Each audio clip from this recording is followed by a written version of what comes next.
کہ اب کچھ لوگ ہیں کہ جن کے انداز کو اپنایا جاتا ہے. اس طرح سے مسلمانوں کے ابتدائی دور میں جن لوگوں نے قرآن مجید کو ابتدا میں پڑھنا شروع کیا، قرأت کی، ان کی دیکھا دیکھی کسی کے ساتھ 2 لگے، کسی کے ساتھ 4 لگے، کسی کے ساتھ 10 لگے کہ ہمیں بھی اپنا انداز سکھا دیجئے.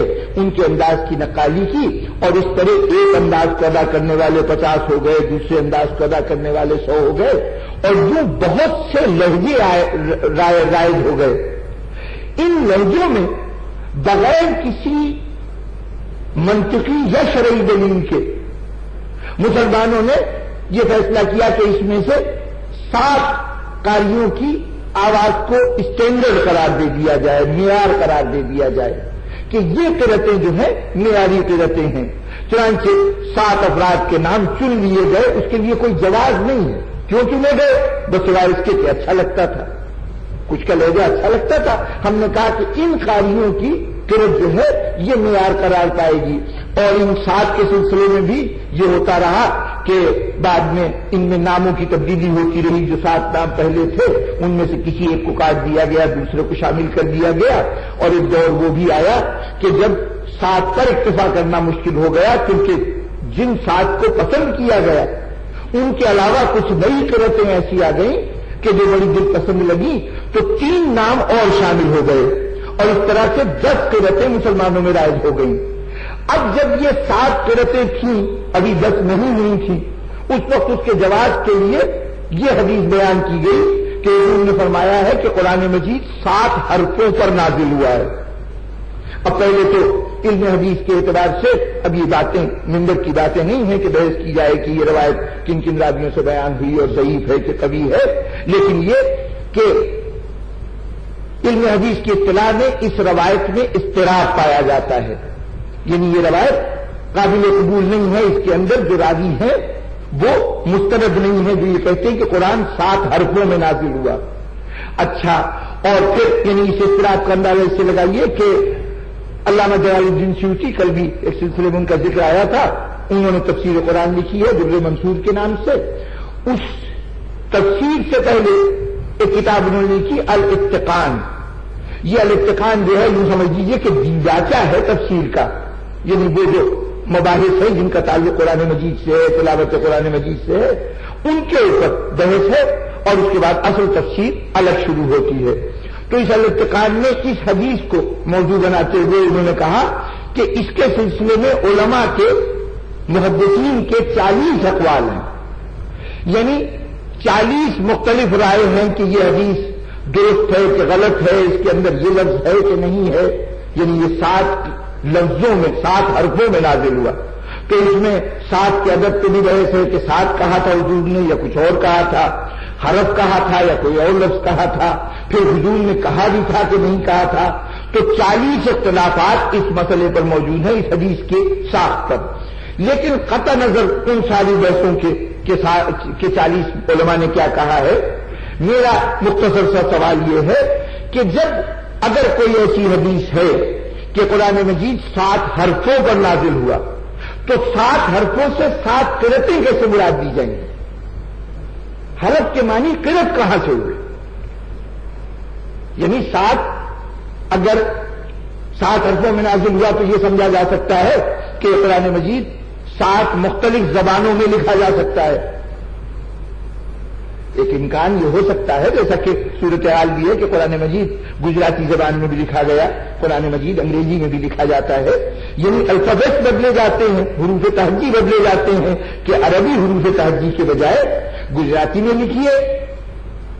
خدا کے فضل سے گجراتی کے قرآن رائج ہیں اور ہمارے یہاں بہت بڑا طبقہ ہے بر صغیر میں بھی اور بیرون بر صغیر بھی کہ جو قرآن مجید کو وہ عربی کے الفاظ سے نابلد ہیں، وہ جب قرآن مجید پڑھنا چاہتے ہیں اپنا گجراتی کا قرآن کھولتے ہیں اور اسے اطمینان سے اسی طرح پڑھتے ہیں جیسے عربی حروف تہجی میں قرآن مجید پڑھا جاتا ہے. اور میں نے پورا قرآن مجید تو نہیں لیکن کچھ صورتوں کو، مثلا سورہ یاسین وغیرہ، جب وہ چھوٹی چھوٹی صورتیں کہ جن کو آپ نماز میں پڑھتے ہیں، ان کو عربی میں ایک انہوں نے ہر لفظ کے لیے ایک معیار مقرر کر لیا ہے کہ سواد ادا کرنے کے لیے انگریزی کے کون سے لفظ استعمال ہوں گے اور سے ادا کرنے کے لیے کون سے لفظ استعمال ہوں گے. اس طرح ایک معیاری تحریر عربی میں قرآن مجید کے اجزاء کی میں نے خود دیکھی ہے اور آپ حضرات کی نظروں سے بھی شاید گزرا ہو. تو اب اگر ان 7 حرفوں سے مراد یہ ہو کہ انگریزی کے حروف، گجراتی کے حروف، عربی کے حروف اور کسی اور زبانوں کے، تو اس طرح سے یہ مراد ہے کہ قرآن مجید کسی بھی حرف میں لکھا جا سکتا ہے یا کم از کم 7 زبانوں میں لکھا جا سکتا ہے، یہ مطلب لیا جاتا اس قول رسول کا. اگر یہ قول رسول ہے، یہ مطلب لیا جاتا تو کچھ قابل قبول ہوتا. لیکن کہنے والوں نے 7 حرفوں کو 7 قرتوں میں بدل دیا. اچھا، آپ نے 7 قرتوں میں بدل دیا، یہی ابھی وضاحت طلب ہے کہ حرف قرت کیسے بن گئے. تو جب 7 حرف 7 قرت بن گئے تو یہ کیسے ہوا کہ جن 7 قاریوں کو آپ نے منتخب کیا ہے قرآن مجید اسی میں نازل ہوا ہے؟ یعنی اس سوال کا کیا جواب ہے؟ یہ تو انتخاب آپ کا ہے نا کہ آپ نے فیصلہ کیا کہ ان قاریوں کی قرت کو اپنائیں گے. تو یہ اس کے لیے کیا کوئی حدیث تھی، کوئی قول رسول تھا، قرآن مجید کا کوئی اشارہ تھا کہ فلاں فلاں صاحب جو قرت کریں گے اس کو قبول کرنا اور باقی قرت کو رد کر دینا؟ اگر آپ نے 7 قاری منتخب کر لیے تھے اور اس سے مراد وہ 7 حرف تھے، تو ان 7 قاریوں میں پھر رد و بدل کیسے ہوا؟ اور اگر رد و بدل بھی آپ نے 7 قاریوں میں کر لیا تھا تو 7 سے 10 کیسے ہو گئے؟ اب حدیث لے کے آئیے کہ قرآن مجید 10 حرفوں میں نازل ہوا ہے، کیونکہ اب تو آپ 10 قاریوں کی پیروی کر رہے ہیں. تو یہاں پر ہمارا موقف اس معاملے میں بالکل واضح ہے. ہمارے ہاں امام کا ارشاد یہ ہے، چھٹے امام کا قول ہے کہ قرآن مجید ایک ہی رب کی طرف سے نازل ہوا اور ایک ہی حرف میں نازل ہوا. ہمیں اس بحث سے کوئی دلچسپی نہیں ہے کہ 7 حرفوں میں نازل ہوا یا 8 حرفوں میں نازل ہوا. ہمارا موقف بالکل واضح ہے. ہاں 7 کا لفظ ہمارے ہاں آیا ہے، ایک حدیث میں آیا ہے، لیکن وہاں الفاظ یہ نہیں کہ 7 حرفوں میں نازل ہوا، بلکہ امام نے ارشاد فرمایا کہ قرآن مجید کی 7 تفسیریں ہیں. قرآن مجید کی ہر آیت کی 7 تفسیریں ہیں. ان میں سے کچھ تفسیروں کا تعلق گزرے ہوئے زمانے سے ہے، یعنی ایک ہی آیت ہے، اس آیت پہ کچھ اشارے گزرے ہوئے زمانے کے ہیں، کچھ وہ آنے والے زمانے کی بات کر رہی ہے وہ آیت، اور کچھ اس عہد کی بات کر رہی ہے. عام لوگ ان تمام تفسیروں سے واقف نہیں ہوتے. یہ حدیث کے الفاظ ہیں کہ وہ جن کو اللہ نے اہل ذکر قرار دیا ہے اور جن کو راسخون فی العلم قرار دیا ہے، وہ ان 7 تفسیروں سے واقف ہیں.